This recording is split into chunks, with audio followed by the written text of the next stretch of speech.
Variations exercise 3.2 unit number 3। आज के इस लेसन में हम इस एक्सरसाइज के क्वेश्चन सॉल्व करेंगे। इससे पिछले लेसन में हम फर्स्ट 6 क्वेश्चन सॉल्व कर चुके हैं। आज क्वेश्चन नंबर 7 को सॉल्व करेंगे। क्वेश्चंस को शुरू करने से पहले मैं थोड़ी सी इस एक्सरसाइज की थ्योरी डिस्कस करूंगा आपसे। यहाँ दो टाइप्स के वेरिएशंस को हमने डिस्कस किया था, जिसमें पहली वेरिएशन थी डायरेक्ट वेरिएशन और दूसरी वेरिएशन थी inverse variation. Different questions given है इस एक्सरसाइज में जिसमें दोनों वेरिएशंस को डिस्कस किया गया है। यानी कुछ क्वेश्चंस ऐसे हैं जिसमें क्वांटिटीज़ जो है वो डायरेक्ट वेरिएशन से रिलेटेड थी, और कुछ क्वेश्चंस ऐसे होंगे अभी जिसमें जो क्वांटिटीज़ है वो इन्वर्स वेरिएशन से रिलेटेड होंगी। डायरेक्ट और इन्वर्स वेरिएशन को हमने डिस्कस किया था। मैं थोड़ा सा कम टाइम लेते हुए इसे दोबारा एक्सप्लेन करूंगा कि डायरेक्ट वेरिएशंस ऐसी वेरिएशंस होती हैं, by the way word variation का मतलब है टू चेंज। डायरेक्ट वेरिएशंस ऐसी होती है जिसमें एक क्वांटिटी के इंक्रीज होने से दूसरी क्वांटिटी भी इंक्रीज होती है, और इसका अपोजिट ये होगा कि अगर एक क्वांटिटी डिक्रीज होती है तो उसके साथ दूसरी क्वांटिटी भी डिक्रीज होगी। इसके बरक्स इन्वर्स वेरिएशन में अगर एक क्वांटिटी इंक्रीज होती है तो उसके साथ दूसरी क्वांटिटी भी अटैच होती है जो डिक्रीज होती है। इसी तरह अगर एक क्वांटिटी डिक्रीज होती है तो दूसरी क्वांटिटी इंक्रीज होती है। हम इन दोनों वेरिएशंस को डिफरेंट रियल लाइफ एग्जांपल्स के साथ जोड़ चुके हैं और इसे डिस्कस कर चुके हैं। क्वेश्चन नंबर 7 के स्टेटमेंट की तरफ आते हैं कि if z varies inversely as y-3 and z equals 5 when y equals 7 find z when y equals 8। अब सबसे पहले तो हम देखें यहाँ पे वेरिएशंस कौन सी इन्वॉल्व है। इन्वर्स वेरिएशन इन्वॉल्व है। दूसरा ये है कि सबसे पहले हम यहाँ पर कांस्टेंट ऑफ वेरिएशन यानी k की वैल्यू फाइंड करेंगे। k की वैल्यू फाइंड करने के लिए यहाँ क्वेश्चन में जो दो क्वांटिटीज़ है यानी z और y, उन दोनों की इनिशियल वैल्यूज़ गिवन है, जहाँ z 5 के इक्वल है और y 7 के इक्वल है। इन दोनों वैल्यूज़ को यूटिलाइज करके आप कांस्टेंट ऑफ वेरिएशन यानी k की वैल्यू फाइंड करेंगे, और क्वेश्चन के दूसरे हिस्से में आप y की वैल्यू जो 8 गिवन है इसे और वेरिएशन कांस्टेंट वेरिएशन यानी k की वैल्यू को यूटिलाइज करके आप z की वैल्यू को फाइंड आउट करेंगे। तो सबसे पहले क्वेश्चन के सोल्यूशन की तरफ आते हैं। जो स्टेटमेंट में गिवन है कि z यानी first quantity varies inversely as y-3 to the second quantity. इसे हम इस तरह से मैथमेटिकली लिखेंगे z is inversely proportional to y-3। अच्छा, कल मैंने आपसे डिस्कस किया था कि इसे हम इस तरह नहीं पढ़ेंगे z is inversely proportional to 1/y-3। ये जो 1 है ना, इस टर्म को हम कहते हैं इन्वर्सली। सो लिहाजा आप इसको सिंपली इस तरह से रीड करेंगे z is inversely proportional to y-3। जब आप पढ़ेंगे इन्वर्सली प्रोपोर्शनल तो y-3 को आप लिखेंगे 1/y-3, बिकॉज वर्ड इन्वर्सली का मतलब ही यही है कि 1/। इसी तरह जो डायरेक्ट वेरिएशन थी उसमें हम पढ़ते थे z is directly proportional to y-3। उससे फिर हम यहाँ पर 1/ की शक्ल में नहीं लिखेंगे, बल्कि इस साइन ऑफ प्रोपोर्शनलिटी के आगे हम लिखेंगे y-3 अगर ये डायरेक्ट वेरिएशन होता। अब चूंकि इन्वर्स वेरिएशन इन्वॉल्व है तो आप सिंपली इस स्टेटमेंट को रीड करेंगे z is inversely proportional to y-3, ठीक है ना। और इसे लिखेंगे किस तरह, z फिर proportionality sign and then 1/y-3। Anyhow हम जानते हैं कि अगले स्टेप में साइन ऑफ प्रोपोर्शनलिटी को एलिमिनेट करेंगे तो we will add constant of variation k। आप यहाँ पर k को ऐड कर देंगे। ये तभी होता है जब आप इस साइन ऑफ प्रोपोर्शनलिटी को एलिमिनेट करते हैं, ख़त्म करते हैं। अगले स्टेप में अगर मैं k को न्यूमरेटर 1 के साथ मल्टीप्लाई करता हूँ, then k multiply by 1 is k, means equation अब बनेगी z इक्वल्स k/y-3। आप जानते हैं कि इस इक्वेशन को हम नाम देते हैं इक्वेशन नंबर 1। अच्छा, दिलचस्प बात यह है कि इन सारे क्वेश्चंस में चाहे आप डायरेक्ट वेरिएशन के क्वेश्चंस लें या इन्वर्स वेरिएशन के क्वेश्चन लें, फॉर्मेट दोनों क्वेश्चंस के लिए एक जैसे ही रहेगा। जहां हम पहले कांस्टेंट ऑफ वेरिएशन यानी k को यहाँ पर इक्वेशन में डिस्प्ले करते हैं, और उसके बाद इनिशियल वैल्यूज़ जैसे यहाँ पे z और y की वैल्यूज़ गिवन है 5 और 7, इसे इस इक्वेशन में पुट करके कांस्टेंट ऑफ वेरिएशन k की वैल्यू फाइंड करते हैं, और फिर k और y की वैल्यू की मदद से z की वैल्यू फाइंड करेंगे। तो मेथड सारे क्वेश्चंस के लिए एक जैसे ही है। सो अब हम सबसे पहले कांस्टेंट ऑफ वेरिएशन k की वैल्यू फाइंड करेंगे। इसके लिए मैं z और y की जो इनिशियल वैल्यूज क्वेश्चन में गिवन है, z is equal to 5 and y is equal to 7, इसे इस इक्वेशन z इक्वल्स k और y-3 में पुट करता हूँ। तो इक्वेशन z की जगह आप पुट करेंगे 5, देन 5 इक्वल्स के ओवर वाई को आप रिप्लेस करेंगे 7 से, तो इक्वेशन होगी 7 माइनस 3, के ओवर 7 माइनस 3। सब्ट्रैक्ट करेंगे 3 को 7 से तो वी गेट के ओवर 4। अब के को फाइंड करना है तो take this 4 from right to the left side. अब देख सकते हैं कि राइट साइड पे डिवाइड हो रहा है, लेफ्ट साइड पे 5 के साथ मल्टीप्लाई होगा। Then what is the product of 5 times 4? It's 20। So what is the value of k? 20. Constant of variation for this question is 20.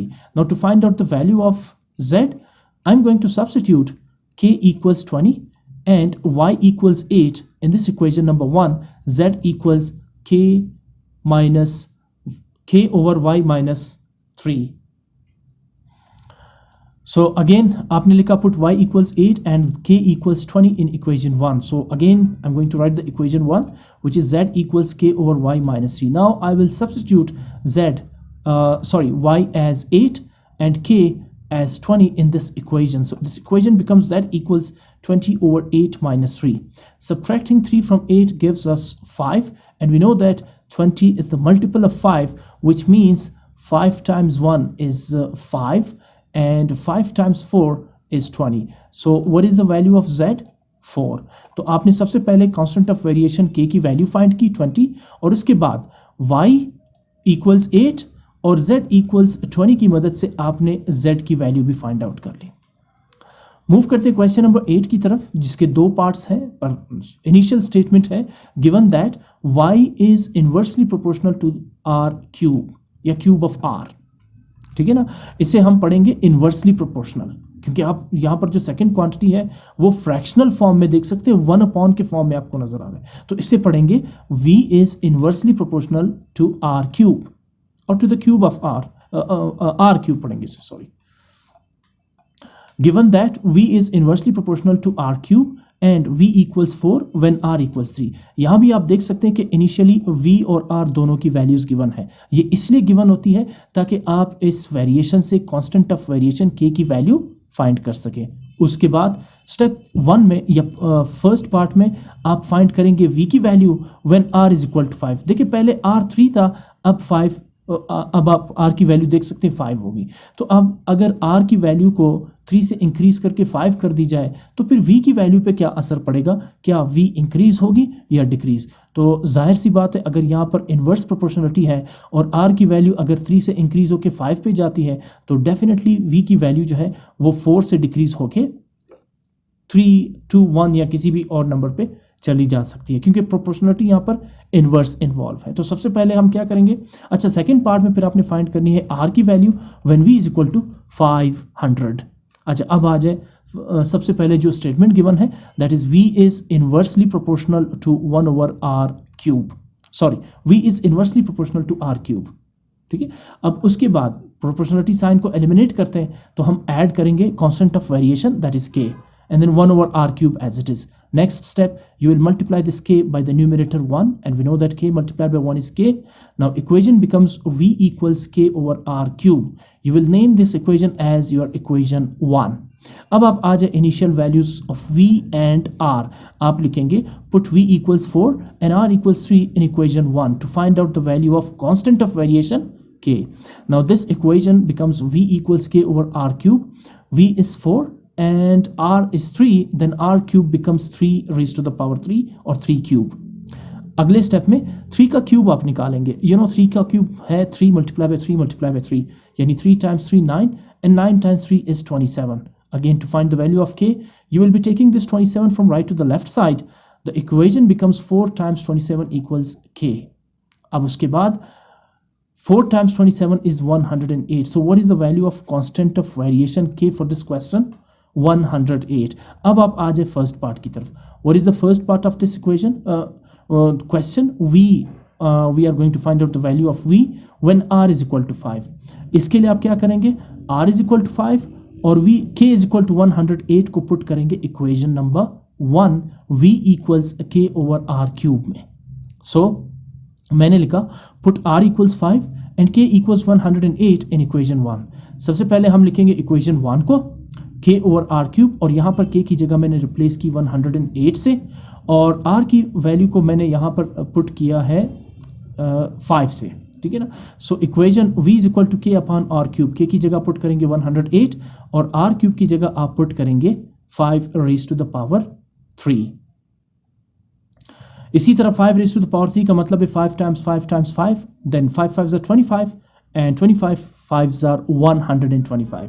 अच्छा, एक चीज़ मैंने शुरू में आपसे बात की कि यहाँ पर जो प्रोपोर्शनलिटी है वो है इन्वर्स प्रोपोर्शनलिटी की, और इनिशियली आर की वैल्यू क्या थी 3, अब आर की वैल्यू क्या कर दी गई है 5। आप जानते हैं कि आर की वैल्यू इस केस में इंक्रीज कर दी गई है, तो इन्वर्स प्रोपोर्शनलिटी में दूसरी क्वांटिटी यानी v की वैल्यू 4 से कम होनी चाहिए, डिक्रीज होनी चाहिए। एक वैल्यू इंक्रीज होती है तो दूसरी वैल्यू डिक्रीज होनी चाहिए। तो यहाँ पर भी वही सिनेरियो है। आप देख सकते हैं अगर मैं 108 और 125 को डिवाइड करता हूँ तो मेरे पास आता है, ये आपके सामने है, 108 डिवाइडेड बाय 125 इज 0.864। ठीक है ना। पहले केस में आर की वैल्यू कितनी थी 3 और v की वैल्यू कितनी थी 4। अब r की वैल्यू अगर इंक्रीज करते हैं 5 पे तो v की वैल्यू डिक्रीज हो जाएगी 4 से, कितने पे आ जाएगी 0.864। इस टाइप के वेरिएशन को हम कहते हैं इन्वर्स वेरिएशन और इन्वर्स प्रोपोर्शनलिटी, जहां एक वैल्यू के इंक्रीज होने से दूसरी वैल्यू डिक्रीज होती है। आई होप आपको ये जो वेरिएशंस है डायरेक्ट और इन्वर्स वेरिएशन की, ये डेफिनेशन भी आपको समझ आ चुकी होगी और इसका जो कॉन्सेप्ट है वो भी आपको क्लियर होगा। अच्छा, आते हैं सेकंड पार्ट की तरफ। इसमें सेकंड पार्ट है कि आप r की वैल्यू फाइंड करें when v is equal to 500। अब अगेन आप क्या करेंगे, आप लिखेंगे सेकंड पार्ट के लिए मैंने यहाँ पर मेंशन भी किया है, ऊपर फर्स्ट पार्ट था put v is equal to 500 and k is equal to 108। देखिए k की वैल्यू दोनों पार्ट्स के लिए सेम रहेगी क्योंकि एक ही क्वेश्चन है। इन इक्वेशन 1 अगेन आप इक्वेशन 1 लिखेंगे, बट इस टाइम आप v को रिप्लेस करेंगे 500 से और k को वही 108 से divided by r cube, because आपने r की वैल्यू फाइंड आउट करनी है। अगला स्टेप, r को शिफ्ट करें लेफ्ट साइड पे, डिनोमिनेटर से शिफ्ट होगा न्यूमरेटर पे, और 500 जो ऑलरेडी न्यूमरेटर पे है लेफ्ट साइड पे, इसे शिफ्ट करेंगे राइट साइड पे तो इसकी पोजीशन चली जाएगी डिनोमिनेटर पे। अब इक्वेशन है r क्यूब इक्वल्स 108 ओवर 500। यहाँ कुछ कॉमन फैक्टर पाए जाते हैं जिसको हम 108 और 500 के लिए कॉमन कहेंगे। सो वो कॉमन फैक्टर है 2, मींस दोनों न्यूमरेटर और डिनोमिनेटर 2 से डिविजिबल है। पहले 108 को डिवाइड करते हैं, 2 times 5 is 10 and then 2 times 4 is 8। इसी तरह अगर 500 को 2 से डिवाइड करें, 2 2s आर 4 एंड 1 यहाँ पे कैरी करेंगे तो ये बन जाएगा 10 and then 2 5s are 10 and finally 0 as it is. इसका मतलब है कि अगर आप 108 और 500 को 2 से डिवाइड करते हैं तो नाउ वी गेट 54 ओवर 250। यहाँ पर कॉमन फैक्टर लाइक एग्जिस्ट कर रहा है और वो है 3। अगर आप 54 को 3 से डिवाइड करते हैं तो पहला है, बल्कि नहीं 3 से नहीं करेंगे इसे क्योंकि 253 से डिविजिबल नहीं है, 2 से डिवाइड करेंगे। तो 54 को 2 से डिवाइड करेंगे तो फर्स्ट डिजिट है 5, it means 2 2s are 4, 1 carry करेंगे 14, देन 2 7s आर 14। इसी तरह 250 को भी 2 से डिवाइड करते हैं, 2 1s are 2 and then 2 2s are 4, 1 shift करेंगे 0 के पास 10, 2 5s आर 10। इसका मतलब है अब हमारे पास है 27 ओवर 125। अच्छा, अब फर्दर ये सिंप्लीफाई नहीं हो सकता क्योंकि इनमें कॉमन फैक्टर नहीं है। तो अब हमें चाहिए r की वैल्यू, r क्यूब की वैल्यू नहीं चाहिए। क्यूब को एलिमिनेट करने के लिए हम लेंगे टेकिंग क्यूब रूट, क्योंकि जिस तरह स्क्वायर को एलिमिनेट करने के लिए स्क्वायर रूट लिया जाता है, इसी तरह क्यूब को एलिमिनेट करने के लिए क्यूब रूट लिया जाता है। सो आप दोनों साइड्स का क्यूब रूट लेंगे, that is cube root of r cube equals cube root of 27 over 125। अच्छा, मजे की बात, दोनों 27 और 125 परफेक्ट क्यूब नंबर है, यानी 27 को मैं लिख सकता हूँ 3 रेज़ टू द पावर 3 के फॉर्म में और 125 को मैं लिख सकता हूँ 5 रेज़ टू द पावर 3 के फॉर्म में। इसके बाद 3 का भी यानी न्यूमरेटर का भी एक्सपोनेंट 3 है और डिनोमिनेटर 5 का भी एक्सपोनेंट 3 है। दोनों के एक्सपोनेंट सेम होने की वजह से एक्सपोनेंशियल लॉ ये कहता है कि आप इन दोनों का एक ही एक्सपोनेंट 3 लिख सकते हैं। ये एक्सपोनेंशियल लॉ है, लॉज ऑफ एक्सपोनेंट, ठीक है ना, उसमें सेकंड या थर्ड लॉ है ये। अगर एक्सपोनेंट सेम हुए तो आप दोनों न्यूमरेटर और डिनोमिनेटर को एक एक्सपोनेंट के साथ लिख सकते हैं। एनी हाउ, यहाँ एक्सपोनेंट क्यूब यानी कि raise to the power 3 cube root को कैंसिल आउट कर देगा, लेफ्ट साइड पे भी r का क्यूब क्यूब रूट को कैंसिल आउट कर देगा। So now we left with r is equal to 3 over 5। So what is the value of r when v is equal to 500, then r is 3 over 5। Move करते हैं question number 9 की तरफ। Once again 2 quantities involve है इसमें, पहली है pressure और दूसरी है वॉल्यूम। अच्छा, ये दोनों क्वांटिटीज एक दूसरे के साथ इन्वर्स वेरिएशन में अटैच होते हैं। यानी कि अगर आप प्रेशर इंक्रीज करते हैं तो वॉल्यूम क्या होता है, डिक्रीज, और अगर आप प्रेशर डिक्रीज करते हैं तो वॉल्यूम क्या होगा, इंक्रीज। मैंने आपको इस चैप्टर इस एक्सरसाइज के शुरू में एक एग्जांपल दी थी। अगर आपके हाथ में एक बलून है और आप उसे प्रेस करते हैं तो बलून का वॉल्यूम क्या होगा, डिक्रीज होगा, क्योंकि आपने प्रेशर इंक्रीज कर दिया। इसी तरह अगर आप प्रेशर रिलीज करते हैं तो बलून का वॉल्यूम वापस इंक्रीज होगा। सो प्रेशर और वॉल्यूम जो है वो एक दूसरे के साथ कनेक्ट होते हैं बाय इनवर्स वेरिएशन। यहां भी कुछ इसी तरह से है statement, the pressure P varies inversely to the volume V। Pressure को डिनोट करते हैं स्मॉल लेटर P से और वॉल्यूम को डिनोट किया जाता है स्मॉल v से। If pressure is equal to 100 newton पर स्क्वायर मीटर, प्रेशर को मेजर करने के लिए जो यूनिट इस्तेमाल होती है, डेफिनेटली प्रेशर भी एक फिजिकल क्वांटिटी है, वो यूनिट है न्यूटन पर स्क्वायर मीटर।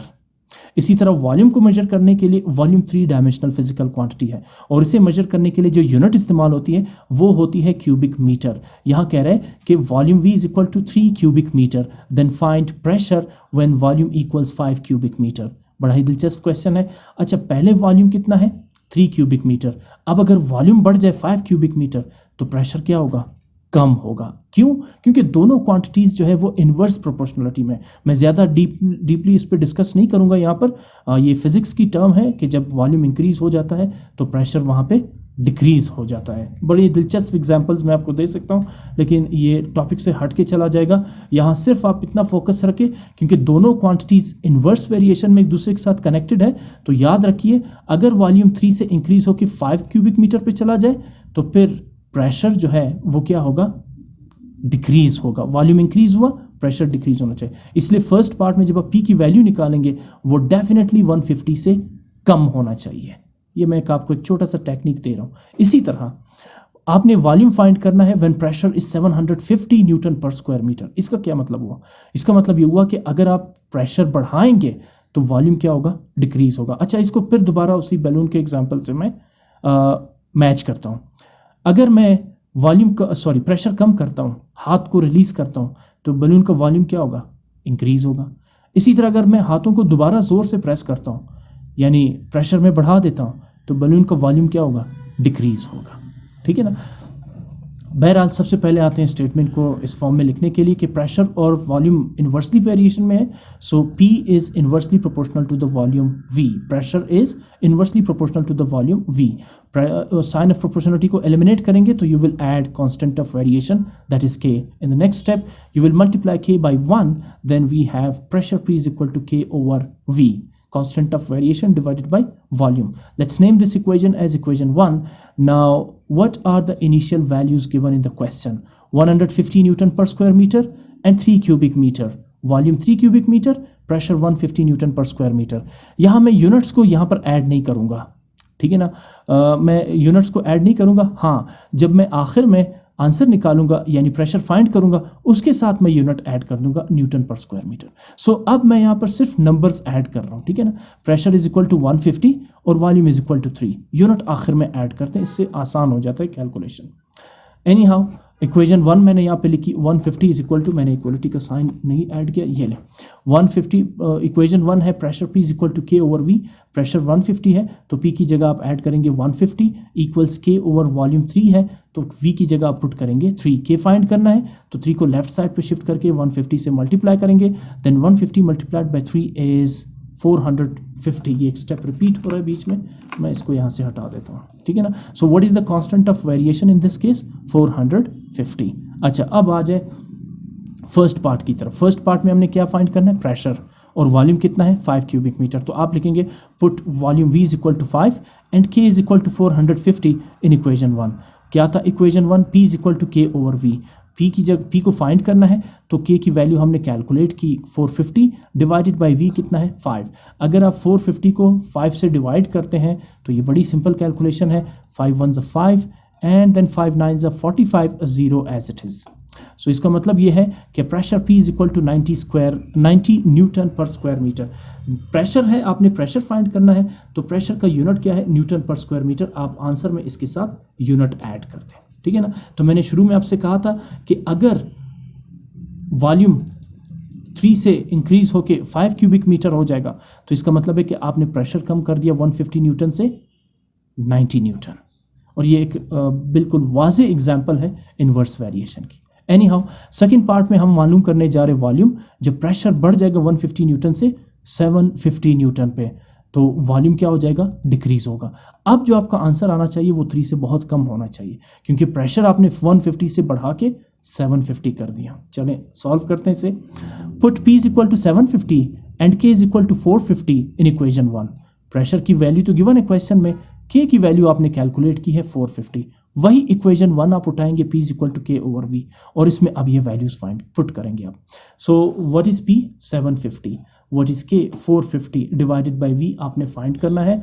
सो V को फाइंड करना है तो आप इसे शिफ्ट कर देंगे लेफ्ट साइड पे, न्यूमरेटर पे आ जाएगा, और 750 जो ऑलरेडी न्यूमरेटर पे है शिफ्ट होगा राइट साइड पे, तो ये चला जाएगा डिनोमिनेटर पे। अब आपके पास फ्रैक्शन है 450 ओवर 750। इनिशियल कैंसलेशन इसमें 0 की होगी, 0 0 को कैंसिल आउट कर देगा। Now we have 45 over 75।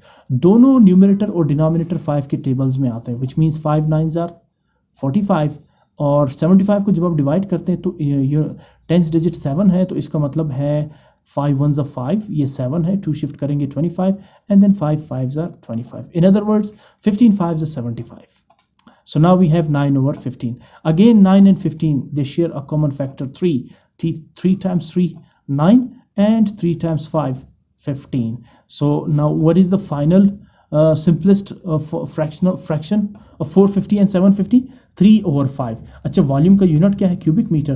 तो अब अगर आपने प्रेशर इंक्रीज कर दिया 750 तो वॉल्यूम कितना रह जाएगा, 3 over 5 क्यूबिक मीटर। देखते हैं कि कितना रिड्यूस हो गया वॉल्यूम। अगर मैं 3 से डिवाइड करता हूँ, 5 को डिवाइड करता हूँ 3 से, तो वी गेट 0.6। पहले वॉल्यूम कितना था, 3 क्यूबिक मीटर। प्रेशर आपने इंक्रीज कर दिया 150 से 750 पे, तो वॉल्यूम कितना रह गया, 0.6। तो ये है इन्वर्स वेरिएशन। डिवाइड आपको करने की ज़रूरत नहीं है, कर भी दे तो गलत नहीं होगा, लेकिन यहाँ भी आंसर आपका ठीक ही है। क्वेश्चन नंबर 10 है, if C is inversely proportional to D square and C is equal to 5 when D is equal to 4, find C when D is equal to 9। बहुत ही सिंपल क्वेश्चन है, इन्वर्स वेरिएशन है between C and D। तो सबसे पहले आप statement लिखेंगे C is inversely proportional to the square of D या D square। Sign of proportionality को खत्म करेंगे तो ऐड करेंगे कांस्टेंट ऑफ वेरिएशन k को 1 से मल्टीप्लाई करेंगे, तो now we have c equals k over d square. You will name this equation as equation 1। Now what are the initial values of both quantities c and d? c is 5 and d is 4. I'm going to substitute c equals 5 and d equals 4 in equation 1, which is c equals k over d square। अब c की जगह आप put करेंगे 5 और d square होगा 4 square. What is the square of 4? It's 16 because 4 4s are 16. Since we are finding the value of k, so let's take the 16 from right to the left side. Then the equation becomes 5 times 16 equals k. And what is the product of 16 and 5? 16 times 5 is 80. We have calculated the value of constant of variation k for the given question. K equals 80. अब find क्या करना है? Find करना है c when d is equal to 9. So now you will substitute d is equal to 9 and k is equal to 80 in equation 1 to find the value of c. So what is equation 1? Equation 1 is c equals k over d square. C equals k is 80 over d is 9, then d square is 9 square. What is 9 square? 9 times 9 is 81. That's it. So what is the value of c? 80 over 81.